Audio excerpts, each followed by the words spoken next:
நான் என்னான்னு சொல்லுவேன், என்னான்னு சொல்லுவேன். என் ஜாமி என்ன வெளியே தலகாட்ட முடியாம பண்ணிட்டாங்களே. நான் 5 தடவை கப்படிச்சேன், ஆனா இன்னைக்கு நான் குப்புற விழுந்தேன்.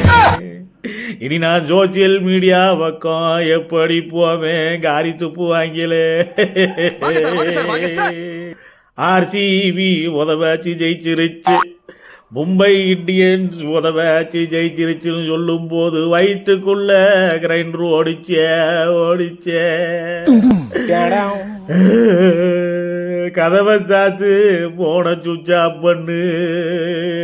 சிஎஸ்கே ஊரே சிரிக்குது கெக்க புக்கே, சிஎஸ்கே கெக்க புக்கே.